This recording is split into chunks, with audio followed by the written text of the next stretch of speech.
Bonnie kemudian kembali melanjutkan pertarungan epiknya dengan melawan dua wakil Laksamana sekaligus. Dia berhadapan dengan seorang pria berdagu panjang, dan yang satunya lagi adalah seorang wanita tua pemakan buah iblis Nori-Nori-Nomi. Wanita tua tersebut memiliki kekuatan yang memungkinkan dirinya untuk mengendari dan mengendalikan salah satu pasifista, sehingga Bonnie tidak mampu berbuat banyak untuk melawan mereka berdua. Lama, Sanji kemudian melompat ke Vega Tank 8 dan menyelamatkan Bunny. Namun tiba-tiba terjadi hal aneh, di mana muncul lingkaran ajaib di tengah pulau Egghead berupa bintang dan juga simbol angka 5 bersamaan dengan munculnya ledakan api dan juga petir hitam. Kemudian muncul pengumuman dari salah seorang marinir yang mengatakan jika Saint Saren ada di pulau tersebut. Sementara itu, seorang seperti marinir tidak diperbolehkan untuk melihat Saren. Jika saja mereka berani menatap matanya secara langsung, maka kepala orang tersebut akan meledak. Adegan kemudian beralih ketika Luffy masih bertarung melawan Kizaru. Mereka tampak terengah-engah. Kizaru sempat mengatakan jika dirinya tidak bisa terus berjuang atau tidak bisa menyelesaikan misinya. Dengan secepat kilat Kizaru kemudian menyerang Vegapunk. Meski tembakan lasernya meleset, namun dia berhasil menghancurkan jalan awal yang membuat Vega Tank 8 kemudian langsung jatuh ke tanah. Lalu tiba-tiba saja muncul suara Saren di seluruh penjuru pulau Egghead. Saren kemudian mengatakan suatu hal, yaitu pasifista hentikan. Terdengar seperti suara nada mengancam. Semua orang kuat yang berada di pulau tersebut kemudian merasakan aura yang sangat tak biasa. Namun pertarungan antara Luffy dan juga Kizaru masih berlanjut. Luffy menyusul Kizaru. Kemudian Luffy memukul Kizaru dengan serangan barunya yakni Gomu Gomu no Stargan. Sehingga pukulan Luffy tersebut berhasil melukai wajah Kizaru yang kemudian menimbulkan efek banyak bintang. Kizaru menyadari jika hal ini akan sangat buruk. Lalu mereka berdua kemudian sama-sama jatuh ke tanah. Saren menatap Luffy ketika dia sedang terjatuh dan menyebutkan kata-kata bahwa Nika seperti tengah menyadari sesuatu. Lalu Saren kemudian berhadapan dengan Bonnie,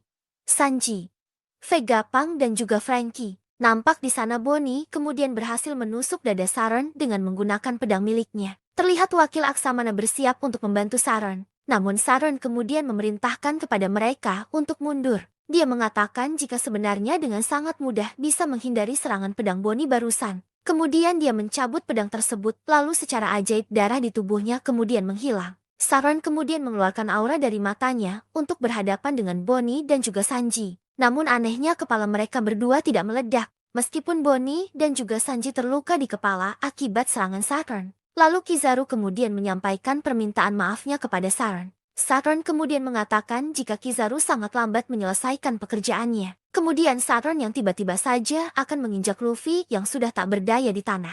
Namun Franky kemudian menyelamatkan Luffy dengan tangannya. Vegapunk, Bonnie, Sanji, dan Franky tidak berdaya dan tidak dapat bergerak lantaran kekuatan misterius dari Saren. Dr. Vegapunk mengatakan jika ini bukanlah reaksi dari kekuatan ilmiah, melainkan kekuatan dari buah iblis. Kemudian memperlihatkan Saren meremas Bonnie. Bonnie saat itu mengatakan kepada Saren jika dirinya lah yang telah menghabisi ayahnya. Adegan lalu berpindah ke kilas balik.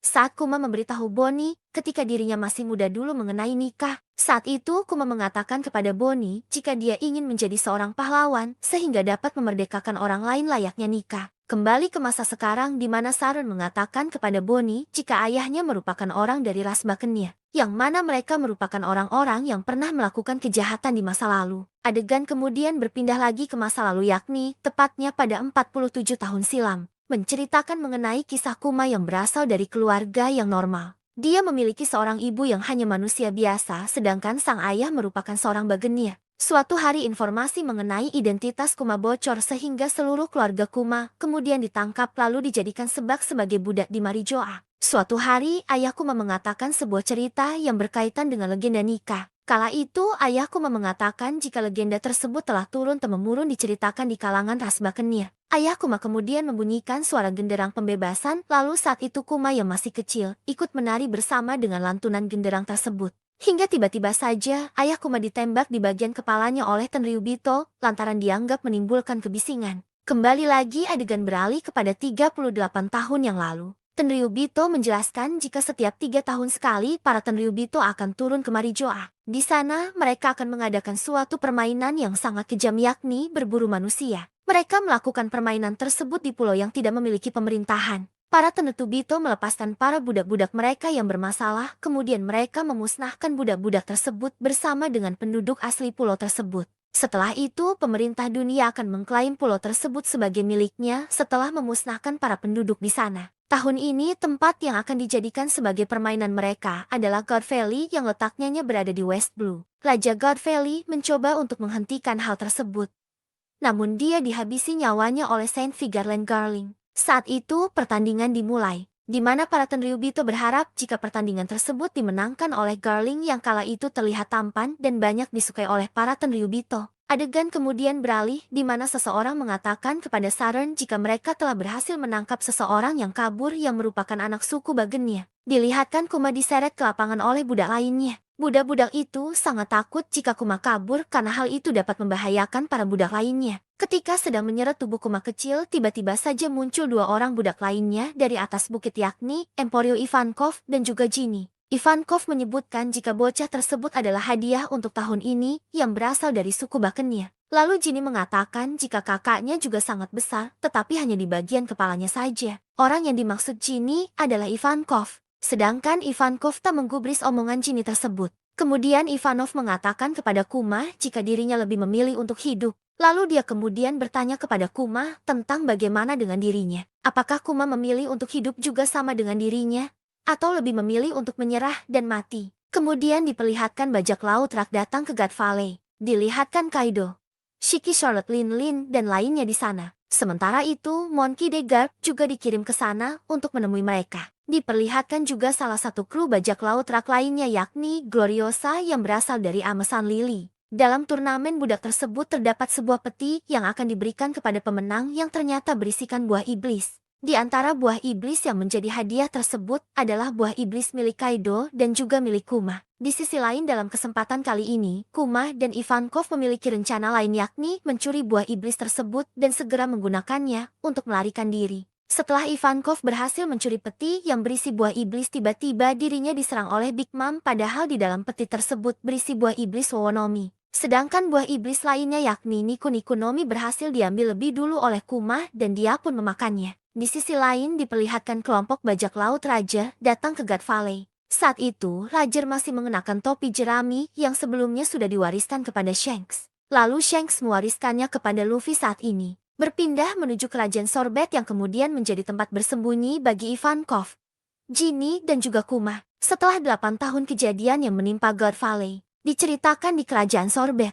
Hampir 1 dekade telah berlalu setelah Ivankov dan Ginny bertemu dengan Kuma. Saat ini usia Kuma adalah 17 tahun dan dia telah menjadi seorang pendeta. Karena buah iblisnya Kuma kini mampu menyembuhkan orang sakit dan lanjut usia dari rasa sakit yang mereka rasakan. Sehingga Kuma diberi sebutan dengan tangan ajaib oleh orang-orang desa. Sementara itu, Ginny juga saat ini sudah berusia 21 tahun dan sudah tumbuh menjadi gadis yang sangat cantik dan sangat populer di kalangan pemuda setempat. Di desa tempat mereka tinggal sedang terjadi krisis di mana banyak warga yang mengeluh tentang raja baru mereka yang berhati dingin dan juga pelit. Dia sering memaksa orang lemah dan sakit untuk membayar upeti kepada dirinya. Di sisi lain dilihatkan bagaimana upaya Kuma untuk menyembuhkan orang lain, yaitu dengan mengorbankan dirinya sendiri. Ginny yang melihat hal itu ternyata sedih dan sakit hati karena Kuma jadi pelampiasan rasa sakit orang-orang yang telah dia sembuhkan. Dan ketika Kuma berusia 22 tahun, Ginny secara belak-belakan melamar Kuma. Namun Kuma menolak lamaran tersebut. Kuma tak ingin kejadian yang sama di masa lalunya membuat Ginny sengsara karena menikah dengan ras yang benci pemerintah dunia. Kuma kemudian mengubah topik pembicaraannya, yaitu bercerita tentang Dragon dan pasukan kebebasannya. Dalam percakapan tersebut Kuma menyampaikan bagaimana Dragon yang sangat dia kagumi adalah seorang yang berani yang memiliki rasa keadilan. Oleh karena itu, Kuma ingin menjadi seperti Dragon dan berlayar di lautan luas untuk menyelamatkan banyak orang. Di sisi lain, Kuma menemukan tentara raja menculik rakyatnya yang mengklaim jika mereka bisa menggunakan rakyat tersebut dengan sesuka hati karena undang-undang yang berlaku di sana. Undang-undang tersebut adalah membagi kerajaan menjadi 2 bagian, yaitu membuang tanah selatan yang terabaikan di mana para orang tua dan juga miskin tinggal di sana. Sedangkan wilayah utara sangat makmur. Selanjutnya Kuma dan Ginny akhirnya dipenjara karena protes dengan kebijakan tersebut. Namun tanpa diduga tentara kebebasan revolusioner membebaskan mereka. Pasukan tersebut dipimpin oleh Dragon dan Ivankov yang kemudian meminta mereka untuk bergabung dan mengubah dunia. Akhirnya Kuma dan Ginny setuju untuk bergabung dengan mereka. Namun Dragon menyadari jika mereka kekurangan sumber daya dan dana yang diperlukan yang kemudian membuat Kuma pada akhirnya kembali merawat gerejanya yang terletak di Tanah Selatan. Setelah bertahun-tahun Ginny berhasil naik pangkat menjadi anggota Angkatan Darat di pasukan revolusioner. Dia sangat bersemangat untuk bergabung dengan pasukan Kuma keesokan harinya dalam misi yang sangat penting. Namun sayang markas tentara revolusioner mendapatkan informasi jika Ginny telah diculik. Hal ini kemudian membuat Dragon dan seluruh pasukan revolusioner khawatir dan bertanya-tanya mengenai siapa musuh mereka kali ini. Mereka akhirnya harus terus melakukan rencana tanpa adanya salah satu pemimpin kunci mereka yaitu Ginny. Ginny diculik dan akan dijadikan istri oleh Tenryubito. Seluruh pasukan tentara revolusioner yang bersama dengan Ginny juga sudah dimusnahkan dalam serangan mendadak pemerintah dunia. Pasukan revolusi dan juga Kuma kemudian menjadi semakin ganas dalam pertempuran setelah mengetahui kabar tersebut. Tentara revolusioner menjemput orang-orang dari kerajaan Gua, dan Kuma juga berteleportasi ke pulau lain untuk membantu para pemberontak. Kuma berhasil mengakhiri pertempuran di pulau itu sendirian. Sedangkan Bonnie adalah anak yang lahir dari Ginny dan Tenryubito. 2 tahun kemudian Ginny terjangkit suatu penyakit yang sangat mematikan yang membuat seluruh tubuhnya akan menjadi biru dan kulit mereka akan menjadi keras seperti batu jika terkena sinar matahari. Ini adalah jenis penyakit yang sangat langka dan sangat mematikan yang lebih parah dari penyakit Amberley Syndrome yang pernah menimpa lo dulu. Karena penyakit tersebut, Ginny akhirnya dilepaskan oleh Tenryubito. Dia lalu kembali ke kerajaan Sorbet dan meninggalkan Bani bersama dengan para tetua yang ada di pulau tersebut. Sebelum sempat bertemu dengan yang lainnya, Ginny kemudian meninggal. Kuma yang menemukan Ginny sudah tak bernyawa, kemudian membaringkan Ginny untuk beristirahat. Setelah itu, Kuma memutuskan untuk merawat dan membesarkan Bonnie dengan bantuan dari para tetua. Tak disangka Bonnie ternyata mengedah penyakit Severskia juga yang kemudian membuat Kuma fokus merawat Bonnie dan keluar dari tentara revolusioner. Kuma tinggal bersama dengan Bonnie dalam sebuah gereja. Di sana, Kuma banyak memberikan Bonnie buku-buku tentang berbagai pulau agar Bonnie bisa membacanya. Dia sangat menghindari cahaya alami untuk kesehatan Bonnie agar tidak terjadi hal yang sama seperti Ginny. Namun Kuma harus mengetahui hal yang sangat menyakitkan ketika seorang dokter mengatakan kepadanya jika Bonnie akan mati saat menginjak usia 10 tahun. Bonnie mendengar percakapan tersebut namun dia salah paham dengan percakapan tersebut. Dia malah mengira jika dirinya akan sembuh ketika berusia 10 tahun. Sementara Kuma yang melihat kebahagiaan Bonnie tersebut tidak mampu untuk menyampaikan yang sesungguhnya kepada Bani.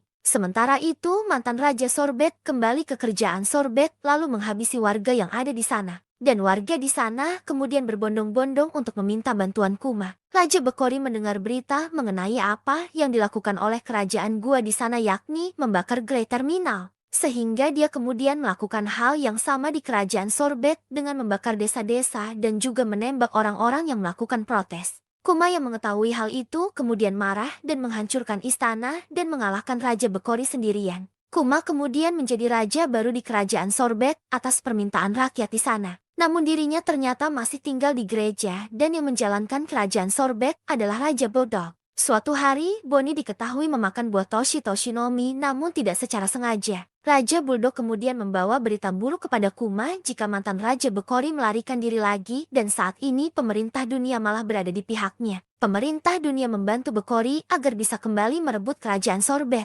Kuma saat itu berniat untuk menghancurkan Bekori selamanya meskipun setelah itu dirinya tidak bisa lagi berada di kerajaan Sorbet.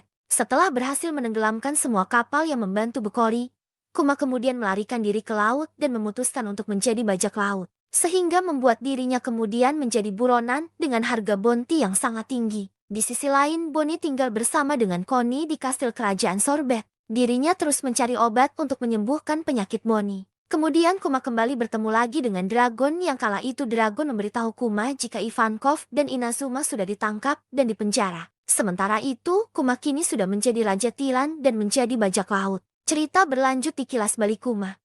Kizaru beserta anak buahnya datang ke markas Dr. Vegapunk. Markas lainnya yang terletak di Penghazer telah meledak yang terjadi secara misterius. Saat itu, Kizaru membawa Danden Mushi Saint Saren kepada Dr. Vegapunk. Yang mana inti dari pembicaraan tersebut adalah meminta agar Dr. Vegapunk mau membuat Kuma dijadikan sebagai bahan percobaan alias senjata dari manusia yang berbentuk pasifista. Meski pada awalnya Dr. Vegapunk tidak menyetujui hal tersebut lantaran dia sama saja dengan menghabisi nyawa manusia.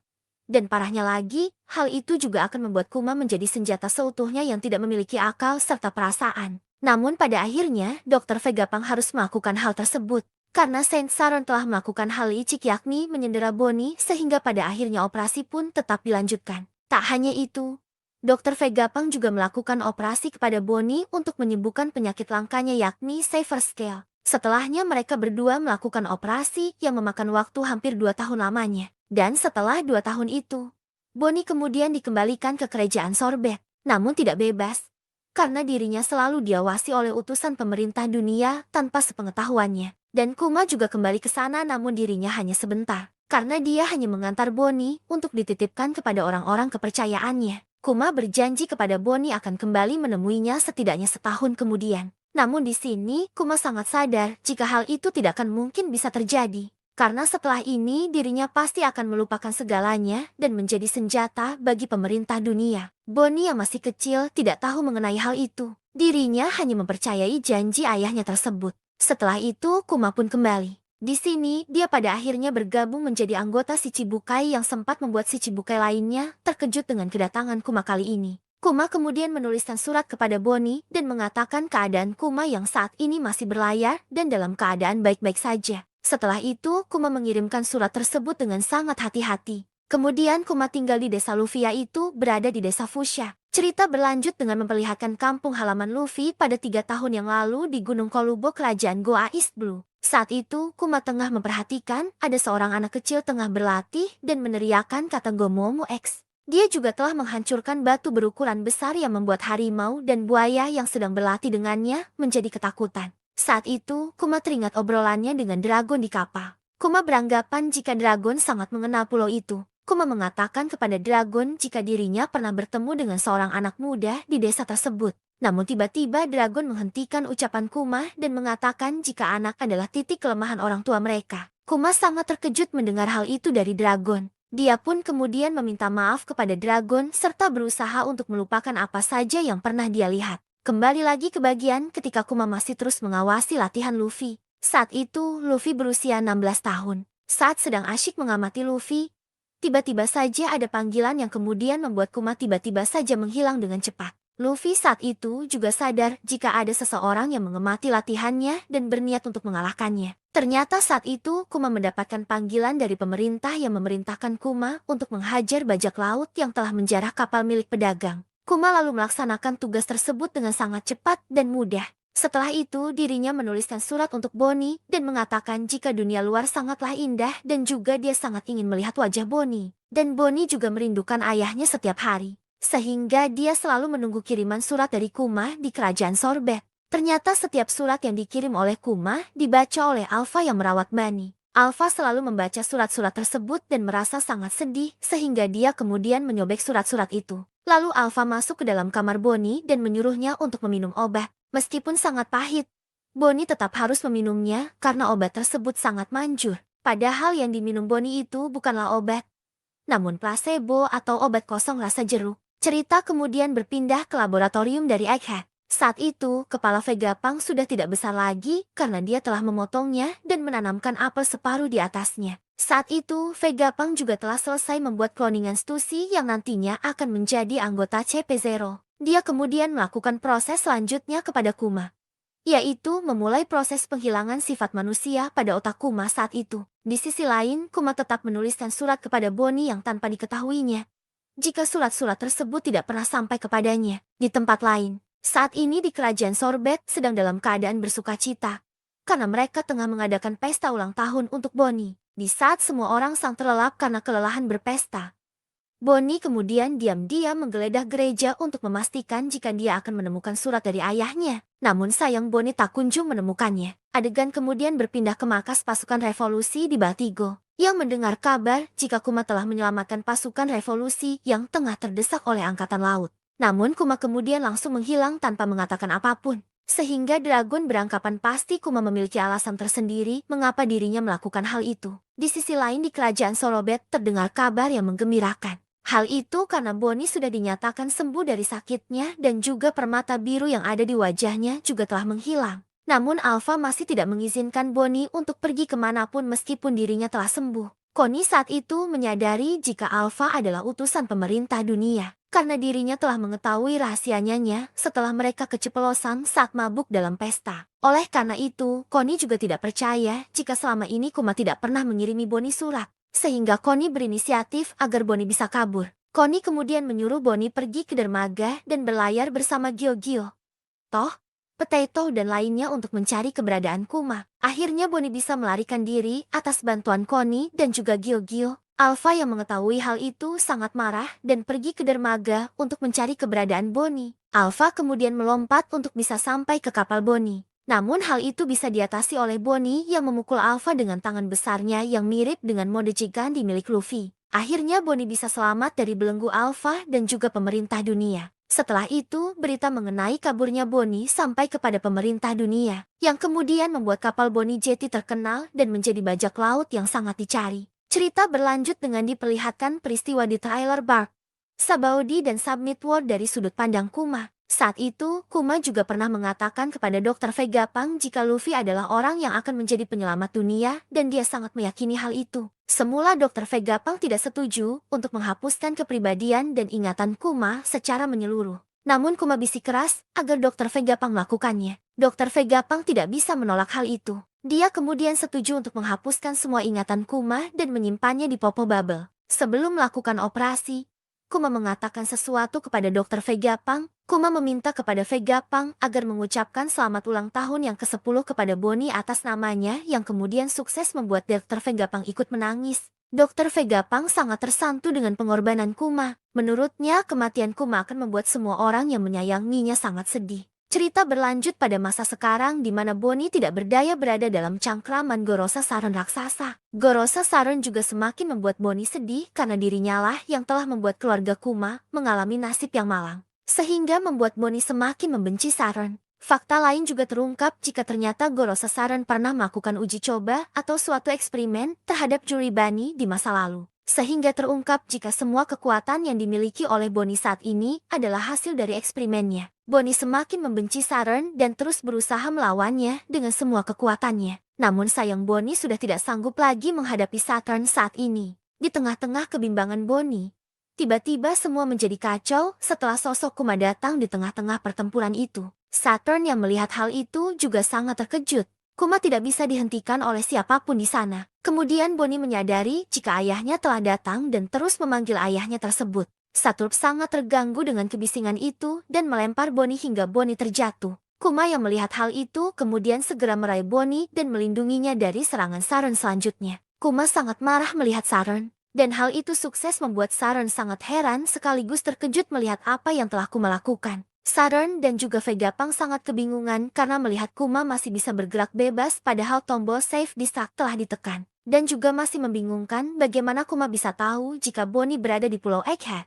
Kuma akhirnya terlibat pertarungan dengan Saron yang membuat Saron akhirnya terempas dan tertimpa reruntuhan. Sementara semua orang juga tidak menyangka karena baru kali ini ada seseorang yang bisa melawan salah satu Gorosei yang sangat kuat. Sementara itu, Bonnie kemudian memeluk Kuma dan mengucapkan kata terima kasih kepada ayahnya. Bonnie juga mengatakan jika dirinya sudah melihat semua masa lalu Kuma, serta sudah mengetahui bagaimana wajah cantik ibunya. Saturn kemudian bangkit dan hendak menyerang Kuma dan Bonnie, namun dihentikan oleh Sanji. Kizaru yang melihat hal itu kemudian merasa takjub dan heran dengan semua perkembangan topi jerami yang semakin kuat. Sementara itu, dia juga kemudian bangkit dan hendak membantu Saron karena dirinya menyadari jika kini situasi semakin sulit apalagi setelah datangnya Kuma.